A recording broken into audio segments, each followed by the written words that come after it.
Bonjour, c'est une joie de vous retrouver et de partager ce message avec vous. 5 conseils divins pour une année victorieuse.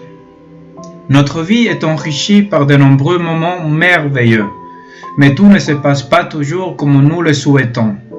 Il peut arriver des situations où la pression augmente d'une telle manière qu'une vérification et une nouvelle orientation sont inévitables.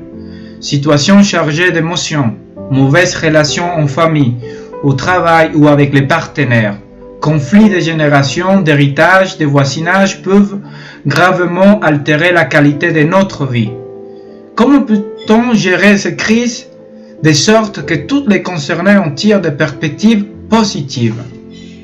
Dépasser les défis avec succès commence par l'attitude que l'on adopte. La vie ne signifie pas attendre que l'orage soit passé, mais danser sous la pluie. Voici l'histoire d'un roi dans la Bible, auquel nous allons tirer 5 conseils divins. Cette histoire se trouve dans le livre des Chroniques 2, chapitre 20, versets 1 à 37. Le roi Josaphat a reçu une mauvaise nouvelle. Les Moabites et les Ammonites, renforcés par des Maonites, se mirent en route pour te faire la guerre. Voilà qu'une vaste armée est en train de marcher contre toi d'au-delà de la mer morte et d'Édom.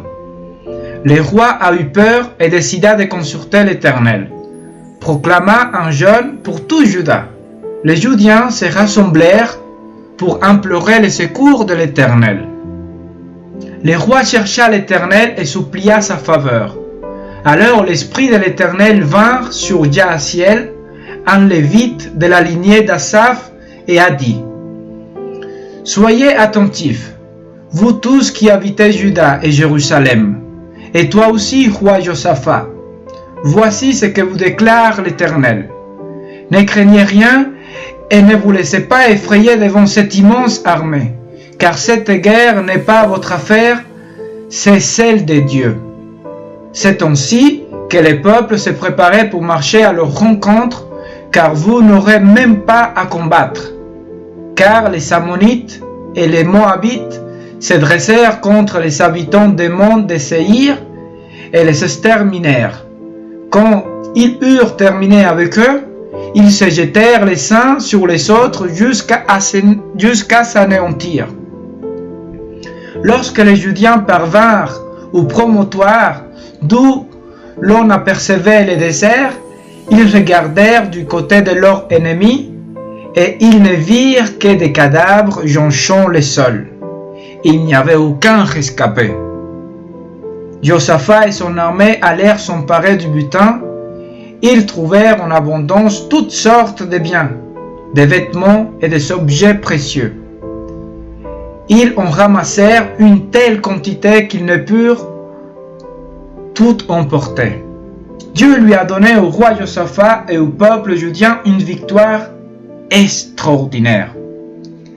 Alors, quelles leçons pouvons-nous tirer de cette expérience de Josaphat et les peuples judiens pour nous aujourd'hui? Nous n'avons pas une armée des Moabites, des Ammonites qui se mirent contre nous pour nous faire la guerre, mais nous avons une année remplie de mystères, des choses inconnues, et d'autre part l'ennemi de Dieu rôde comme un lion rougissant, cherchant qui dévorer. Alors, quelles leçons pouvons-nous tirer de ces tests? Dans le verset 20, nous pouvons lire: Après cela, les fils de Moab et les fils d'Ammon, et avec eux des Maonites, marchèrent contre Josaphat pour lui faire la guerre. Les premiers conseils divins pour faire de cette année une année victorieuse, c'est: oublie le passé. Les textes commencent après cela. Après quoi? Si nous lisons les chapitres antérieurs, nous pouvons voir que Josaphat avait fait un pacte avec Akab, un roi païen ennemi d'Israël, et cela n'a pas plu l'Éternel. Lorsque nous ne consultons pas notre Dieu et que nous nous séparons de lui, nous ne pouvons rien faire. Et tout ce que nous faisons séparer de lui, ce sont des problèmes que nous allons nous en tirer. Et tard ou tôt, nous allons récolter les conséquences de nos actes. Quand nous nous engageons dans des projets avec des personnes qui n'aiment pas Dieu, les choses ne vont pas aboutir à bien. Quand deux personnes ont la même foi en Dieu, la même espérance, les mêmes deux personnes servent Dieu ensemble, déjà les choses sont difficiles. Imagine-toi quand tu es seul et associé avec des personnes qui ne craignent pas à Dieu. Les engagements de Josaphat avec les ennemis de Dieu les ont attiré beaucoup de problèmes.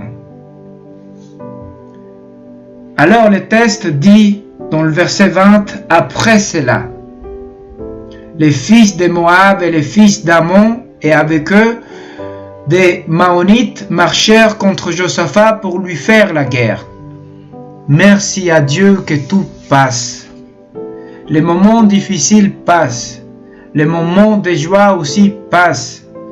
Que faut-il faire alors que tout passe? Ne pas vivre en se lamentant du passé. N'oublie pas le passé dans le sens de méditer, réfléchir aux événements passés. Qu'est-ce qui n'a pas marché? Pourquoi cela n'a pas marché? Pourquoi mes projets de cette année n'ont pas donné de bons résultats? Réfléchis, médite, mais ne vis pas en te lamentant du passé et de tes échecs. Le deuxième conseil divin, c'est reconnaître ton incapacité. Observons l'aptitude de Josaphat lorsqu'il reçoit la mauvaise nouvelle. Josaphat décida de consulter Dieu. Il proclame un jeûne et il prie. Dans le verset 12, nous pouvons lire celle-ci. Notre Dieu, n'exerceras-tu pas tes jugements sur eux? Car nous sommes impuissants pour résister à cette immense armée qui vient nous attaquer et nous ne savons que faire. Mais nous tournons nos regards vers toi. Pour rendre cette nouvelle année victorieuse, reconnais ton incapacité. Tu peux être intelligent, tu peux avoir de l'argent, tu peux avoir des diplômes, mais cela ne te sert à rien pour affronter une nouvelle année que tu ne connais pas et que tu ne sais ce qui vient. Alors, reconnais ton incapacité, reconnais tes faiblesses, ton humanité. Cependant, fixe les yeux vers ton Dieu, qui est tout-puissant. Cultive une relation d'amour, de compagnonnage avec Emmanuel. Reconnais-le dans toutes tes voies et fais grandir ta confiance en celui qui s'intéresse à tes projets, à ta vie et laisse que ton Dieu réalise en toi ce qui te semble impossible. Troisième conseil divin. Cherchez le Seigneur. Dans le verset 3, Josaphat prit peur et décida de consulter l'Éternel. Il proclama un jeûne pour tout Juda. Il pria ainsi. Éternel, Dieu de nos ancêtres, n'es-tu pas Dieu habitant dans les ciels? Et n'est-ce pas toi qui domines sur tous les royaumes des peuples? Tu disposes de force et de puissance. Nul ne peut te résister. Voici l'attitude de Josaphat. Seigneur, tu es grand, tout-puissant. Moi, je suis impuissant. J'ai essayé de vivre sans toi. Cela ne marche pas. Je ne veux plus faire ma volonté. Je veux faire la tienne, Seigneur. Car je reconnais que tu es un Dieu grand. Oui, tu es un Dieu infiniment grand. Ne commence pas cette nouvelle année sans reconnaître que ton Dieu est un Dieu grand, un Dieu tout-puissant. Dans le désert, il a fait jaillir l'eau du rocher. Et même dans ce désert que tu traverses, un oasis t'espère, car ton Dieu qui est grand et tout puissant fera jaillir pour toi de l'eau du rocher, l'eau vive. Même si tu te sens affamé, Dieu fera des merveilles pour toi. Il fera tomber la manne du ciel. Lève les cieux, regarde à Jésus, car ton secours te vient de l'Éternel. Affronte les nouveaux défis de cette nouvelle année avec la sécurité que Dieu prend bien soin de toi et que ta vie est entre ses mains. Quatrième conseil. Confie-toi en Dieu.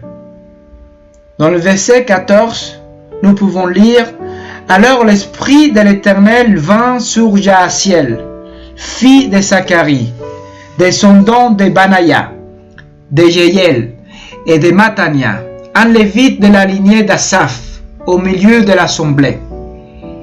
Jaasiel dit, « Soyez attentifs, vous tous qui habitez Juda et Jérusalem, et toi aussi, roi Josaphat. Voici ce que vous déclare l'Éternel. Ne craignez rien, et ne vous laissez pas effrayer devant cette immense armée, car cette guerre n'est pas votre affaire, c'est celle de Dieu. » Des paroles qui réconfortent, des paroles d'encouragement. Ne craignez rien, et ne vous laissez pas effrayer. Peu importe les défis, peu importe les difficultés de cette année. Que le monde t'enlève tout, mais garde précieusement l'espérance dans ton cœur. Cette bataille, tu n'auras même pas à combattre, car ton Dieu le fera pour toi. Et finalement, le cinquième conseil. Fais ta part. Malgré tes faiblesses, malgré ton impuissance, fais ta part. Dans le verset 16 et 17, nous pouvons lire « Demain matin, marchez contre eux. Ils vont gravir la montée de la fleur. Vous les rencontrerez au bout du défilé à l'entrée du désert de Jéruel. Vous n'aurez même pas à combattre. Contentez-vous de prendre possession et de vous tenir là. Vous verrez l'Éternel vous accorder la délivrance. Gens de Juda et de Jérusalem, ne craignez rien et ne vous laissez pas effrayer. Demain, marchez à leur rencontre et l'Éternel sera avec vous. Marchez à leur rencontre. Lève-toi, marche et cherche l'emploi qui te manque. Commence à planifier un budget pour remédier tes dettes qui te font autant de mal aujourd'hui, qui te ferment autant de portes aujourd'hui. Cherche un hôpital, sachant que ce n'est pas du médecin qui vient la guérison, mais de Dieu Tout-Puissant qui utilise les médecins comme un instrument pour te soigner. Affronte les défis. Fais de ta vie 1001 projets. Lève-toi, marche. Ne reste pas là les bras croisés et fais ta part. Assis, à genoux et implorant le Seigneur, rien ne va changer. Après avoir fléchi genoux et imploré le Seigneur, lève-toi et marche et accomplis ta part. Te souviens-tu lorsque Jésus est arrivé pour ressusciter Lazare? Il a dit, ôtez la pierre. Jésus qui est tout puissant, n'avait-il pas la force pour ôter lui-même la pierre? Bien sûr que oui, c'est un Dieu puissant, c'est un vaillant guerrier. Alors pourquoi il ne l'a pas fait? Parce qu'il y a une part humaine. L'homme est incapable de ressusciter quelqu'un, mais il est capable de sortir la pierre, d'enlever la pierre. Cela va de même avec les miracles de l'eau transformée en vin. Alors, mes frères et sœurs bien-aimés, 5 conseils divins pour commencer une nouvelle année victorieuse avec le Seigneur. Ne vis pas en te lamentant du passé. Oublie le passé. Seulement regarde le passé pour tirer de bonnes leçons et l'appliquer à ta vie. Reconnais ton incapacité. Tu ne peux pas. Tu es humain. Ne fais pas de projets sans Dieu. Lève les yeux sur ton Dieu qui est capable d'ouvrir pour toi la mer rouge et fait jaillir l'eau du rocher, qui est capable de fermer la bouche des lions et de faire des merveilles dans ta vie. Fais confiance et recommande ton sort à l'Éternel. Reconnais-le dans toutes les entreprises que tu entreprends. Et finalement, fais ta part. Lève-toi, marche, cours, cherche cet emploi qui te manque et fais de ta vie 1001 projets.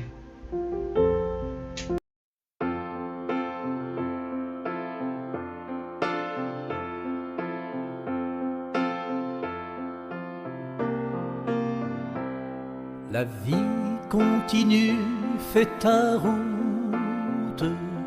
On compte sur toi aujourd'hui. La vie continue, tout n'est pas perdu. Courage, il te reste ta vie. Et si l'être important s'absente, et qu'alors tout soit dépeuplé, va toujours de l'avant et chante. Fais pour toi 1001 projets. La vie continue, fais ta route. On compte sur toi aujourd'hui.